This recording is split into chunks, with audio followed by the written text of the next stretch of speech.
Good afternoon again, and we have a special guest, and let me explain why we have this special guest. Before I tell you who he is, the reason I thought about this is we get so many questions during the course of this time of the year regarding the similarities, the differences, the interrelationships between Passover, Good Friday, and obviously Easter. And I said to myself, you know, it's very difficult because it has the pros and the cons of what happened, what are the similarities. People watch the Ten Commandments and they see, okay, this is going on. Were these Jews? Were they Philistines? Were they Palestinians? Were they Egyptians? Who were they really? But at the end of the day, obviously there are very serious answers to it, and there is a definite relationship to all of the holidays. So it's really not just about Passover being for Jews. It's also, what does the Last Supper mean? How is the Good Friday, Easter? So who better to ask than I asked if Rabbi Farber, who is the Rabbi Emeritus of Beth Torah. Rabbi has been my teacher, and I've studied with him for years, but more importantly, he is a teacher, he's a student of all of this. And we started talking about this just generally, and I said, you know, would you come on and do this program with us and explain it to people? Because I get tons of questions, and I don't have the knowledge that obviously the rabbi would. So I want to thank you, Rabbi Farber, for being here today.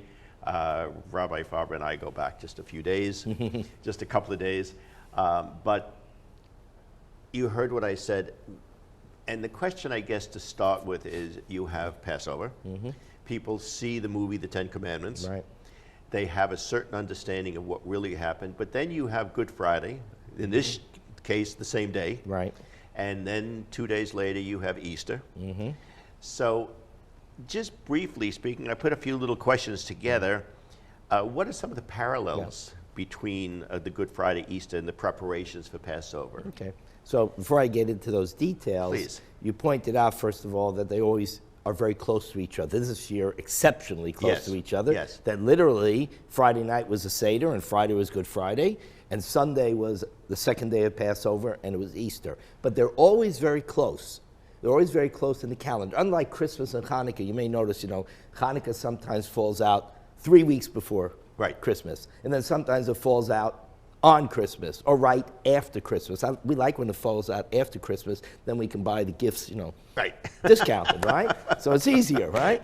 But that's because we're on a lunar calendar. The Jewish people still adhere to a lunar calendar, and the world, of course, is on a solar calendar, and Christmas is on a solar calendar. So it's always December 25th. But you notice Easter is not always a particular date, because it's also connected to the lunar calendar. So therefore, Passover and Easter will always coincide because, as you pointed out, and here's a parallel, Good Friday, well, the night before Good Friday, the night before Jesus was executed by the Romans, he was attending a Passover Seder. So it coordinated then, and it will always be very close. And therefore, the two holidays have a greater impact in terms of they're being so close to each other on the calendar. Now, the reason that Passover and Easter resonate so strongly is because both represent what we call the master story. Every people, every religion, every country, every ethnic group has what's called the master story. So I'll give you an example. What's the master story of the American people? The American Revolution. That's our master story. Right? We rebelled against unfair taxes and against a king, and we did it based upon a Declaration of Independence, and then fought a battle, won our freedom, and then established a new United States of America under a constitution, eliminating a monarchy. It's our master story. It's who we are. And the fundamental basis of that master story is the Declaration of Independence and the Constitution. Now, the Jewish people have a master story. It's the story of the Exodus from Egypt. Because when you think about it, the book of Exodus, the book of Leviticus, the book of Numbers, the book of Deuteronomy all take place in this 40-year period from when we left Egypt to when we stood at the foot of entering the land of Israel after having been in the desert for 40 years. So all 4 books, with the exclusion of the 5th book, Genesis, which takes place before Egypt, but even the last chapters of Genesis talk about how we got into Egypt and how we ended up enslaved there. They all deal with this story of the Exodus. Major holidays. Passover, the best known, of course. A holiday called Shavuot. Not everybody knows much about it, but it's the gift of the Torah at Mount Sinai. And Sukkot, where we build those huts, right? And we eat and dwell in those huts. That's the wandering in the desert. So the 3 major holidays of the Jewish people, Passover, Pentecost, that's what Shavuos is called in English, and Sukkot, the Feast of Tabernacles or the Feast of Huts, they're all about this one story. So this story of slavery to freedom, receiving the 10 Commandments, right? That's the basic text, like the Declaration of Independence and the Constitution. Our text is the 10 Commandments and the Torah. They all occur around this one story that defines who we are. Now, the master story of the Christian religion, the Christian world, is the birth of Jesus on Christmas, the death of Jesus on Good Friday, and the resurrection of Jesus on Sunday. That is the fundamental teaching of Christianity. It's their master story. It explains their values, their perspective on the world, and perspective on life and our interaction with God. So these are our master stories, and they intersect on Passover and Easter. Our master story and their master story. So it makes sense, of course, that it's going to be over history a lot of interaction between the 2 peoples and religious traditions. Sometimes not pleasant, not good, particularly in the Middle Ages. Sometimes wonderful, particularly in the United States of America, where Jews and Christians have interacted on a much more friendly level, to the point now where it's friendship and it's cooperation and respect, mutual respect. That's why we're doing this, right? That's why we can have these discussions. That was unique in the United States of America, but fortunately, when you get to any democratic country, you will find a very good interaction between the religions, learning from each other, and telling and learning each other's stories. So I have a question. You know, in the movie, The 10 Commandments, or in the book? Second greatest movie ever made. Oh, and what was the first? Godfather 2. Godfather 2 is better than Godfather 1, you have to admit that. Godfather 3, okay. Okay, but Godfather 2 is good. They should have stopped after 2. Godfather 2, number 1, 10 Commandments, number 2. Okay, so before, let's say, the Jews left Egypt, were they Jews? Were they Palestinian? Because at that point, there weren't a lot of religions, was there? Well, there was paganism, which means every culture, every country, every ethnic group had its pantheon of gods. Egypt had its main god was Pharaoh was God. Then it had the sun god and all sorts of gods. And then you had the one group of people who said, no, one God, one morality, one ethics. See, it's not numbers. It isn't like, I got one God and you have 13 gods. Oh, no, I got 22 gods. That's not at all relevant. When you have one God, then you have only one source of morality and ethics. You don't have situational ethics. You don't have where one culture says, well, our God is God of war, so we can conduct war. And the other God says, no, our God is God of peace, so we don't fight wars, right? This is moral, this is not moral, based upon what your particular gods stand for. In Jewish tradition, Abraham brought this idea of one God, and one God means one creator, which means every human being is created in the image of that God, so everybody's equal. Which is why we couldn't accept Pharaoh's idea that people were born to be slaves and some were born to be royalty, which has existed in most of human history. Think about it. In most of human history, people are born to rule and other people are born to be slaves, and that's how they run the country. But Judaism comes along and says that's not possible. There's one God. We're all created in the image of God, that one God, so we're equal. And therefore, there's one morality and one ethic. There's no morality that calls for murder. It could be killing you because you're defending yourself. You've been attacked. You defend yourself. But murder is an unprovoked killing of another human being without any justification. And that, of course, is exactly what we're watching, unbelievably, in the 21st century. One country literally murdering the civilians of another country. It's an unbelievable phenomenon. Well, that we're and that experiencing. was going to be something I was going to ask you. It's almost like there's a parallel of what went on with Pharaoh to what's going on now in Russia. Absolutely. It's like it's Absolutely. reliving something Right. that took place thousands of years ago. Right. And you know how you can't, the parallel is unbelievable. I didn't think of it till you just said it, by the way, Yeah. Bob. So thanks for, jogging my thought process. In the Torah, in the 5 books of Moses, the motivation for Pharaoh to enslave the people is twofold. First is he simply wanted free labor. Okay, that's a motivation for many tyrants. Enslave the people, free labor, right? And control.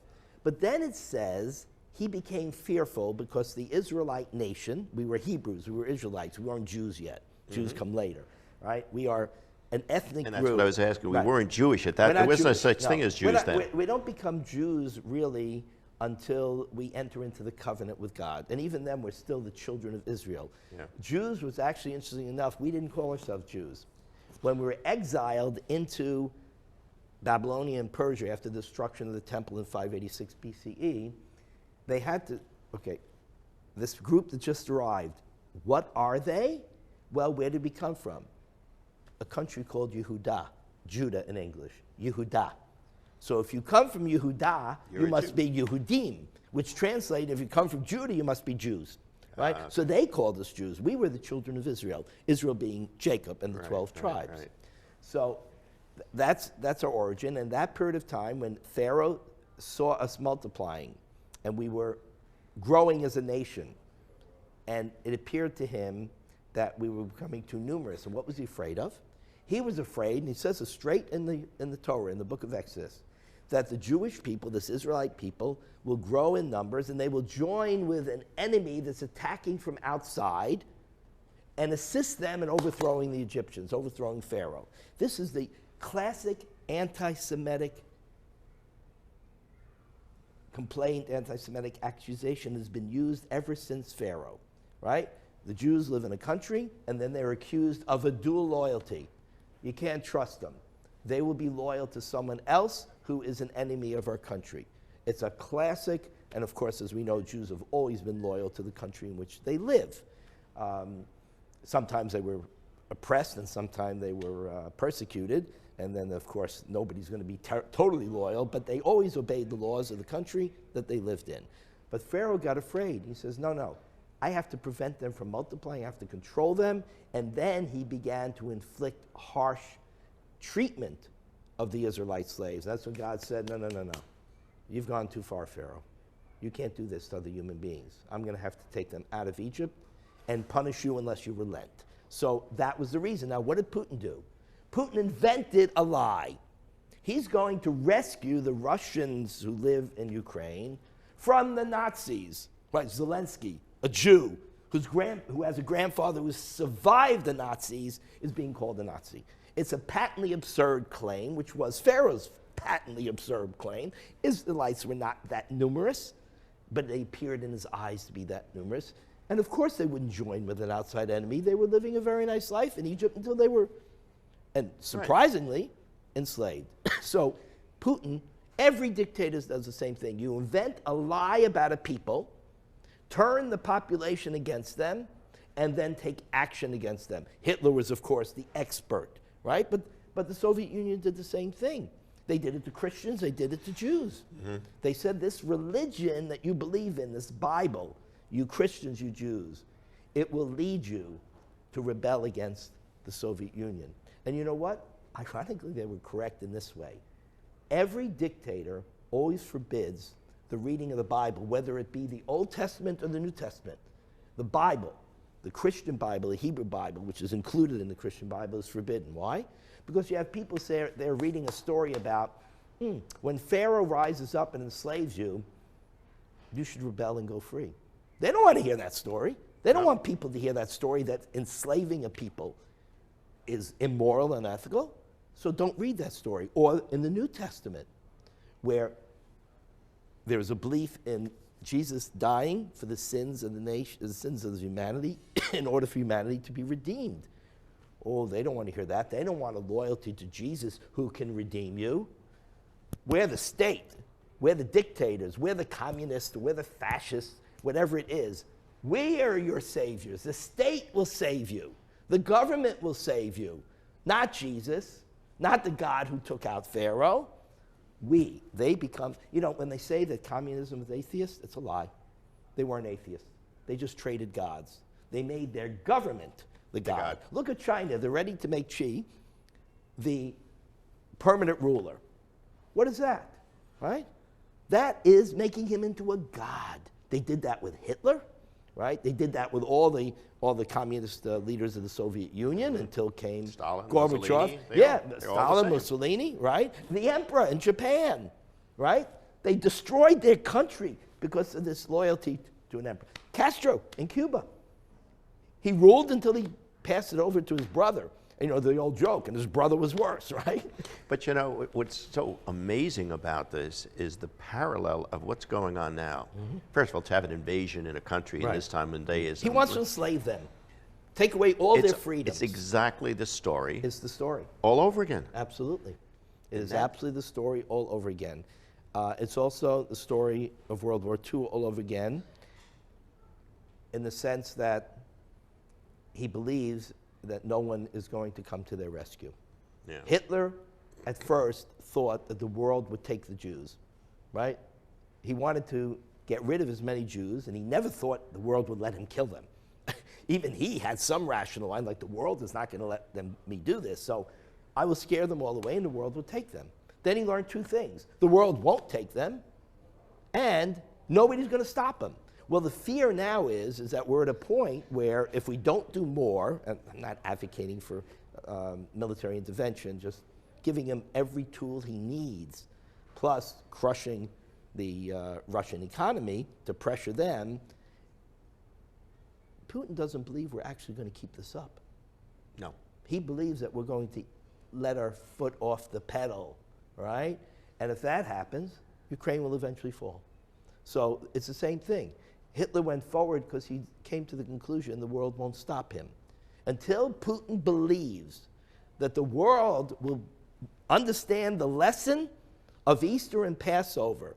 With Easter, it's one man who's seen by the religious devotees as the Son of God, one man coming forward and sacrificing his life as Jesus did, right, on the cross, to die for the sins, to redeem humanity, or in the case of Judaism, whereas the God of Israel comes forth, sends Moses as a representative. Moses doesn't do this, God does this, and says, I will take you out of Egypt. I will free you from Pharaoh, right? If somebody if the world doesn't come forward, as did Jesus, as understood by the Christians, as did the God of Israel, the one creator, in the case of Pharaoh, if we don't imitate Jesus as a savior, who sacrifices his body and his life to save people in accordance with the Christian interpretation, or Moses, who risks his life to go back and deliver this message, if we don't have a Moses and we don't have a Jesus, they will fall. And then we have worse problems. So Easter Sunday is Jesus coming back. Right. It's the resurrection. The resurrection. In the Judaism, we're waiting for that to happen, correct, so to speak. Correct. One of the major differences. That's what. Yeah. Excellent. The major. You just zoomed in on it, right? I use the word zoom a lot. Right? It's become part of my vocabulary. I'm zooming all the time, right? Because it's true. Right. I mean, here you have one that says he does come back on Easter Sunday. Right. And we are waiting for the Messiah, right, so to speak. The Jewish people are awaiting the coming of the Messiah. And Passover is that, because we have at Passover that cup of wine that we don't drink. We have 4 cups we drink, 1 cup we don't drink. It's a symbol. It's called the cup of Elijah the prophet. Eliyahu, these are all the different names for Elijah. Right. Elijah represents in Jewish tradition the coming of the redemption, the coming of the Messiah. Meaning, we celebrate on Passover the redemption of the Jewish people from slavery, but that's only the Jewish people. The second half of the Seder, after the meal, we talk about God. You can't just redeem the Jews from slavery. You have to redeem all of humanity. So he put out Elijah, and Elijah represents the redemption of all of humanity. It's universal. The last song that we sing at the Seder, the cute Chad Gadya about the kid, the goat, is a song about universal redemption. So Passover is about universal redemption, and we're awaiting the coming of the Messiah.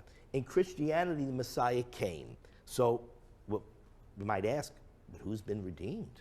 The world's a mess, right? Well, the answer from Christianity is the redemption is of you as an individual. Your soul is redeemed. Jesus will come a second time, and he will redeem all of humanity. And the Jews say, the second time's the first time. We're still waiting. So we have the same goals, interesting enough. They're both waiting for the return of Jesus to redeem all of humanity. And the Jews are waiting for Jesus, for the coming of a Messiah to redeem all of humanity. As far as our individual redemption, we accomplish that on our own by performing acts of loving kindness, good deeds, repentance, and atonement. So we're responsible for redeeming ourselves. In Christianity, Jesus kind of gave a helping hand. That's where Judaism and Christianity diverge. But we don't diverge on Passover and Easter. We say we're waiting for the return of the Messiah or the first coming of the Messiah, but the goal is the same, the redemption of all of humanity. So again, to go back to what we started this whole thing all about, the similarity of Easter and Passover are amazing. Even the eggs. Yeah, I mean, we have eggs, they have eggs. That's what I'm saying. It's people don't realize it's really two totally diverse religions with all these similarities. Similar goals, similar belief in the ultimate redemption of humanity, similar opposition to the idea of anyone enslaving another person. Monotheism. Christianity is a monotheistic religion, as is Islam and Judaism, because they all come from Judaism. And this belief that all human beings are in fact created equal, and this belief that your job here is to do deeds of loving kindness. The values of Christians and Jews are very, very similar. And that's the reason why it works so well in America. Because in America, the government stayed out of religion and didn't promote one or the other. And once that happens, you got all sorts of power struggles, and you have all sorts of corruption, right? You know, obviously, you get involved with government and religion, boom, you got corruption automatically. But here, Jews and Christians, we didn't have government promoting anything. We were left to our own means, right? And what happened was, we discovered that we have the same Bible, and we have the same goals in America to create the same type of communities, family values, belief in justice, belief in kindness, taking care of the poor, taking care of the widow, taking care of the orphan, taking care of the disadvantaged.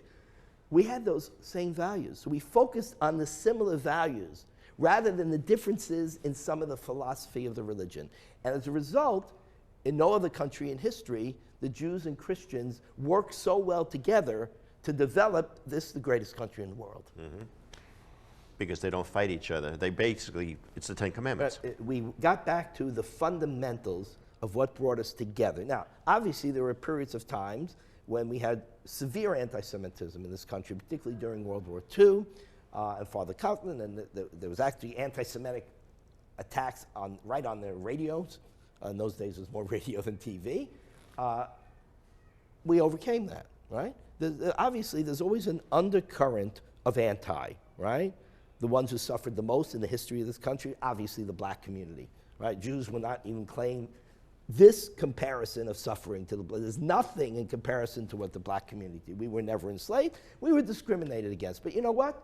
Catholics were discriminated against, and Italians, right? And Chinese, and the Irish, because people fear the stranger. Go back to Pharaoh. He feared the stranger, and the Torah says there's nothing to fear, Pharaoh. You can't harm them and control them just because they're strangers. We don't accept that. You know, the command in the 5 books of Moses that appears more than any other, do not oppress the stranger.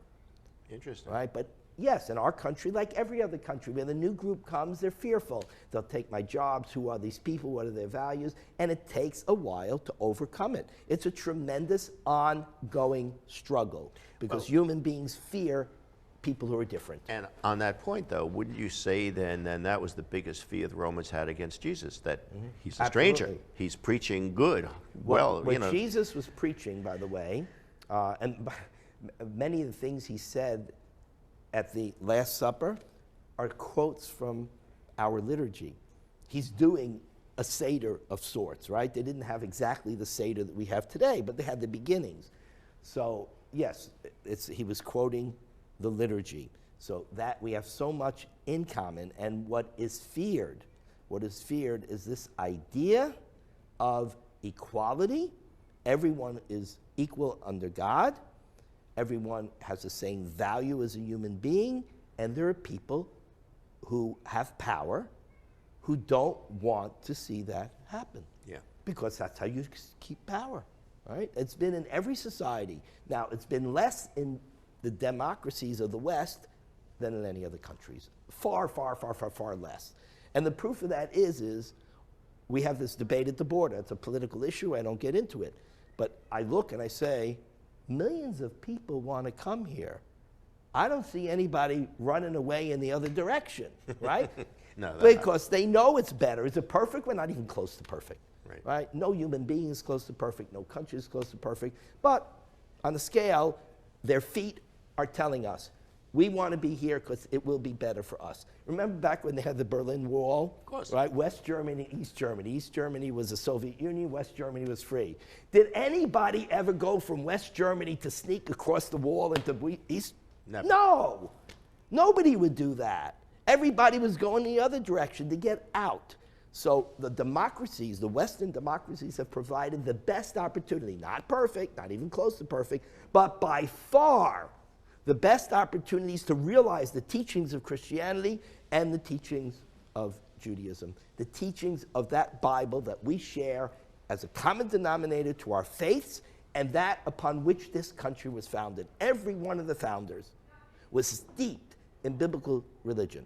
They were not trying to promote one religion or the other. They were deists. They were Christians by birth, but they were deists. They believe in a creator who created us equal. You see that all over the Declaration of Independence. No kings, no monarchs, citizens and a government elected by the citizens. That is from the Old Testament and the New Testament. And when you combine that together in the Western democracies, you get strength. What scared me terribly is when in our country they tried to remove the Ten Commandments from the courts.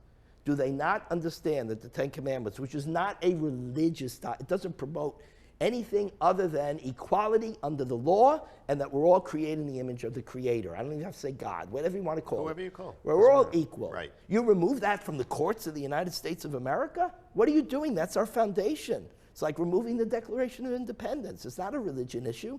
It's talking about what our values are and what our beliefs are. You start to do that, the family's going to start collapsing, the community's going to start collapsing. And the other thing about Easter and Passover, to go back to your first question, what's in common?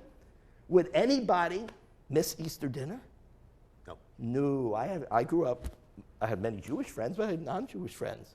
And I knew that on Sunday, morning, they weren't there to play, go swimming and throw the football, Yeah, we're right? having dinner.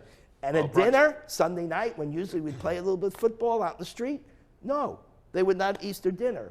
Who's going to miss the Seder? Who's going to miss Passover? Even if you just go home and go to somebody's house, a friend, a relative, and eat a piece of matzah and say, Happy Passover. But you know, it's funny you say that because on the island, you know, we have tremendous events all year round. Yeah. And yet the two most popular times are, we have a Passover Seder on the island, we have a Passover dinner on the island, and then we have an Easter Sunday. Right. And they are the busiest events all year round because you're right, nobody misses them. But it's more amazing, as you said, the similarities of religions.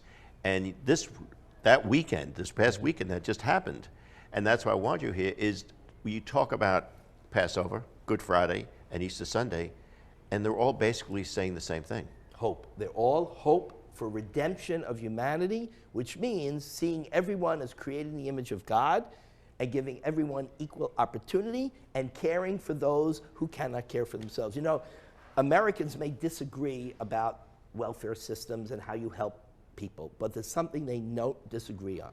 Someone who cannot help themselves because of some type of circumstance, physical disability, mental, whatever it is, there's no American who doesn't say, let's help.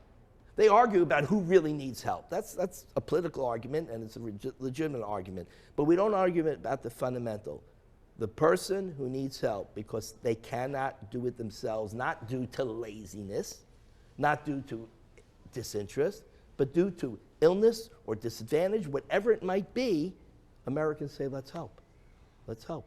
What we don't agree on is how to help. That's a political issue. You can invite somebody else to handle that. Never have. And there's no answer. Right. There's no no answer, but we have to never give up the debate.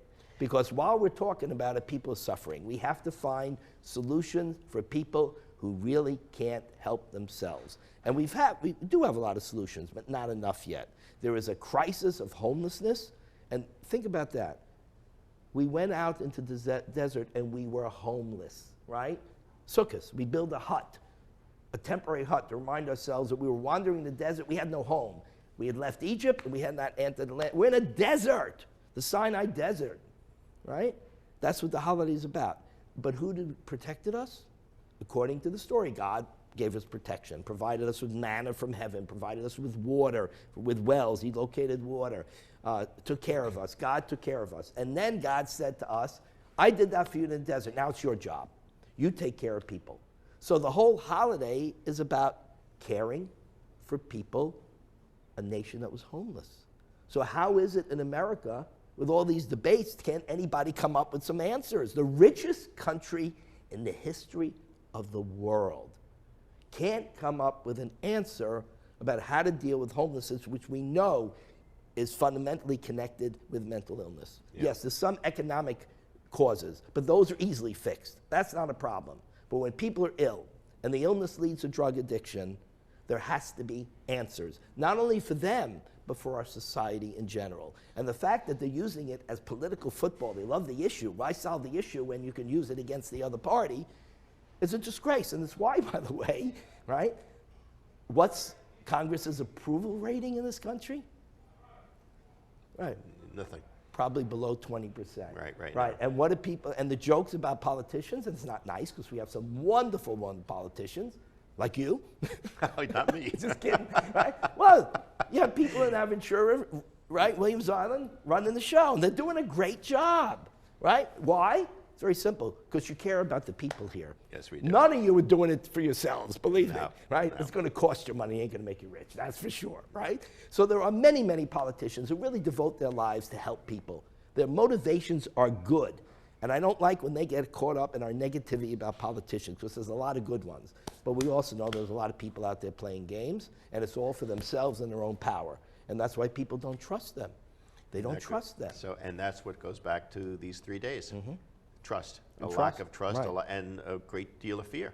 Yes, absolutely. So how do you sum up this holiday, these 3 holidays, so to speak? Right.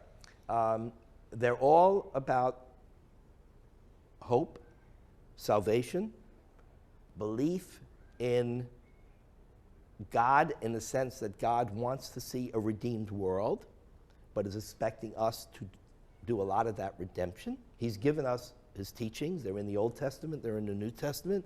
They give us very clear instructions how to take care of those in need, very clear instructions about what is moral and immoral, what's ethical and unethical, very clear instructions how to conduct our families and how to educate our children.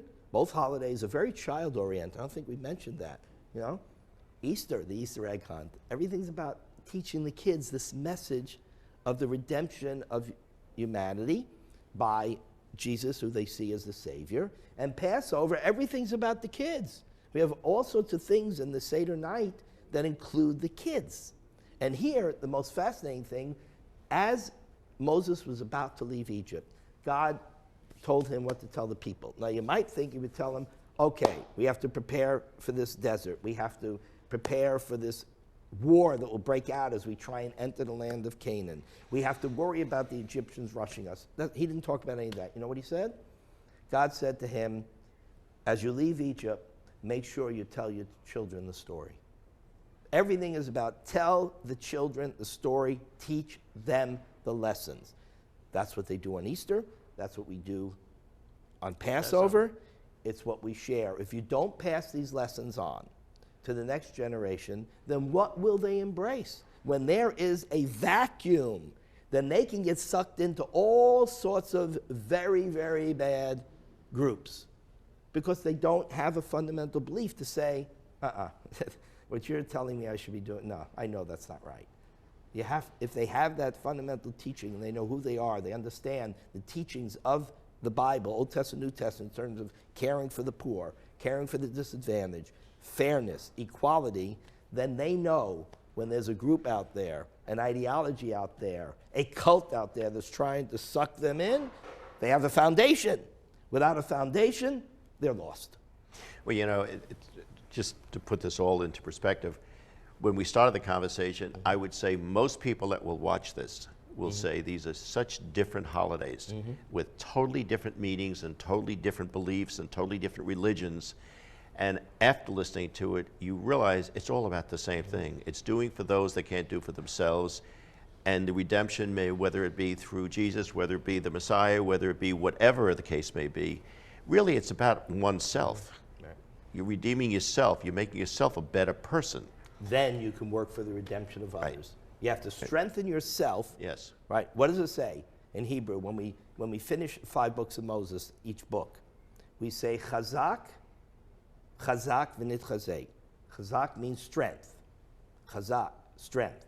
Strength, and if we're strong, v'nit chazek, then we're all strong together. Yep. But if I don't strengthen myself, how am I going to help anybody else? And basically, that's what Jesus was saying when he died for the people's sins. He was Absolutely. saying, He was do as I'm teaching you. Exactly. He was doing it, and we learn it by studying the Passover story and saying, just as God freed the Israelites from slavery. And by the way, many others joined the Israelites. It wasn't only Hebrews.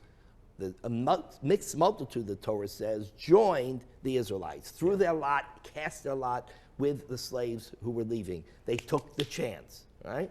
So that's what the Torah is saying. You have to choose freedom. Yeah. And then you have to educate your children to understand there is always a Pharaoh, there's always a Putin, there's always a Hitler, there's always a Stalin, there's always a Mao, there's always a Castro. There is always someone who wants to take your freedoms away. In every single generation, we say that at the Seder, in every single generation, someone will rise up to take away your freedoms and maybe even your life. And you have to know who they are and be prepared. And through the lessons of Christianity, to strengthen yourself and to believe in the power of redemption, and through the lessons of Judaism, which is we have to take Pharaoh down, we have to resist Pharaoh. You join together those two traditions, and you have the most powerful force for freedom in the history of the world. Well, now you understand why I asked you to be here today and why I thought who better to say, because it's amazing. I mean, you hear this and you have such a different perspective on what's really going on in the world. But I can't thank you enough for being here today, Rabbi, because it really puts so much into perspective. It tells us there aren't all these differences. There aren't all these issues amongst ourselves. It's really about believing in oneself, and then you can help. It's the old expression, if you're in a plane, put the oxygen mask on yourself first, and then help others. That's one of the greatest lessons. Yeah. It's a brilliant idea. You have to strengthen yourself before you can help others. Exactly. Yeah. Well, thank you for being here today. So happy Passover, everybody. It's still going on. I hope you had a good Easter. And I know that it was a wonderful, wonderful week on this island. It was. And boy, have we been blessed with the greatest weather I've ever seen for Passover and Easter. Normally never happens. Normally it's 92 degrees and we're verschwitzt. We're just sweating it away, right? This is gorgeous. This is a special blessing that we received. And now we understand why everybody wants to be here for Passover and Easter. That's right. That's right. Again, I hope you've all enjoyed this and learned from it, and I can't thank you enough. Thank you.